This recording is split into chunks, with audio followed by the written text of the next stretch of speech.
words, Lord, are spirit and life. You have the words of everlasting life. Hallelujah,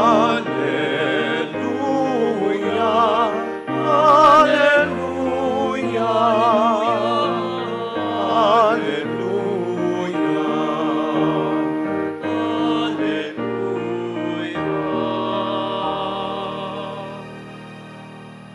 The Lord be with you. And with your spirit. A reading from the Holy Gospel according to Luke. Glory to you, O Lord.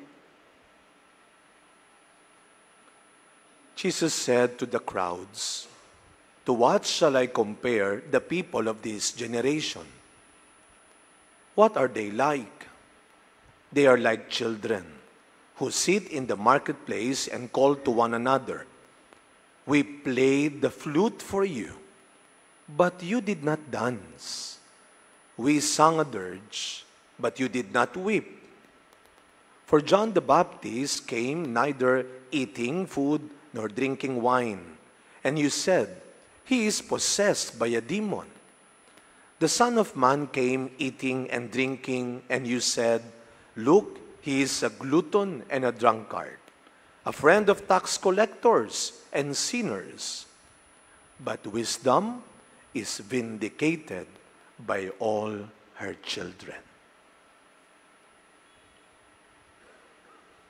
My dear friends, the Gospel of the Lord. Praise to you, Lord Jesus Christ. Good evening, everyone. Good evening, Father. On our fourth day of our novena in honor of Saint Padre Pio, I am just so happy to be invited. At first, I'm so excited to celebrate this because just like you, I'm also a priest, devotee of Saint Padre Pio. Hindi lang ako paring pinagmisa, kundi ako ay deboto rin, kagaya ninyo, ni San Padre Pio. Excited ako nung una, and then I received a message yesterday, Father Hans, Father Francis Gustillo will celebrate with you. Kinabahan na ho ako. Kung pwede lang mag-back out sana, no?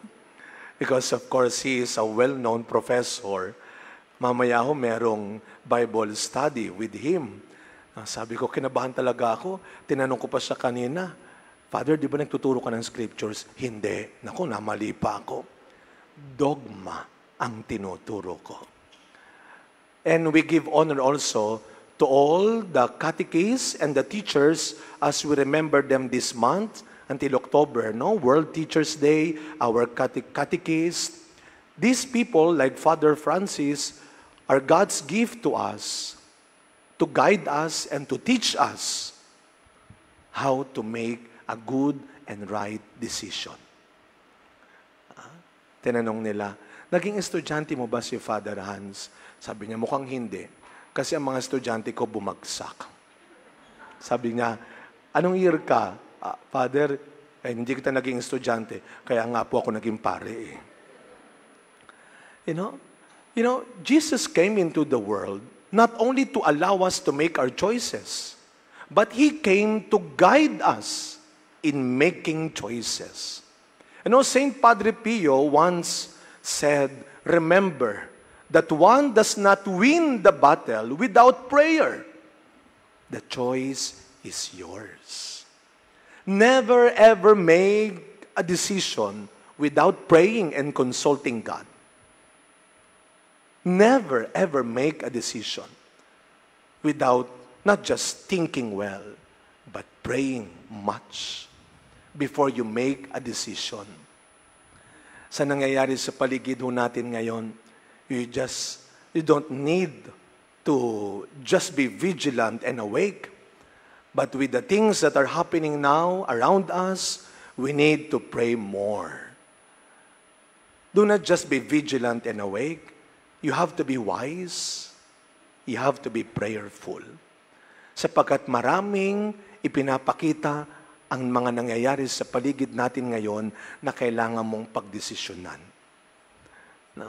Kaya na pa ako dito sa Makati, I had my first Mass in Landmark at 12 noon.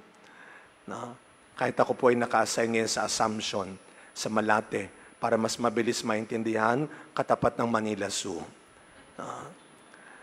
So, kanina ho, papunta sa landmark, ang dami ko nakitang Christmas decors. Ang dami ko nakitang Christmas decors. Naalala ko ang pambansang figure ng Pasko. Sino ba? Jose Marichan. Sabi nung nabasa ko, nagtatampo na ako sa inyo dahil sa mga nangyayaring issue, nakalimutan nyo na ako. You know, with all these things that are happening now around us, galit na ang mga tao. Marami nagagalit, punong-puno ng sama ng loob, ng galit. So make a choice. Dadagdagan mo pa o magiging isa ka sa kanila. Kaya ang ganda nung responsorial psalm natin. Can we still say this responsorial psalm? How great are the works of the Lord? Still, with all those things that are happening around us, we just have to make a choice every day. How are you going to end your day? Na pinag-usapan natin sa trabaho, over the meal, over the phone, sa text, sa pinapanood natin, and then, anong good night ang babaunin mo? At the end of the day, as Mother Teresa of Calcutta would say, it's between you and God anyway. So we have to pray so that God can really guide us in making choices. And yung ating gospel for tonight, in our 4th day of novena, isang malaking paalala sa atin ng Panginoon. You have to make a choice. Hindi pwedeng gaya-gaya lang. Hindi pwedeng galit sila, galit ka rin. Hindi pwedeng gaganti sila, gaganti ka rin. Hindi pwedeng masama ang loob nila, masama rin ang loob mo. We played the flute, you did not dance. We sang, you did not weep. Then make a choice. What you can do, it is your power. And all of us as Christians, as baptized Christians, we receive that power. And what is that power? To make a good and right choice. What you can do, it is your power. And what others can do to you, it is your choice. Never allow anyone or anything to take that power from you. Kaya we ask Padre Pio in this Eucharist na sana kagaya niya, tayo rin. Na hindi lang gumawa ng desisyon. Kasi parang lahat naman tayo, magaling, mabilis gumawa ng desisyon. Pero yung magdasal muna bago magdesisyon, yun ang kuminsan wala tayo. Once upon a time, Padre Pio asked the Lord, before he received the stigmata, Lord, what kind of priest do you want me to be? What kind of priest do you want me to be? Hindi nakakabawas ng talino, ng pagkatao, ang magpakumbaba. That you do not know everything. You are not everything. You need God that will guide you and that will protect your choice. As we continue this celebration, my dear friends, marami siguro nangyari po sa inyo sa araw na ito.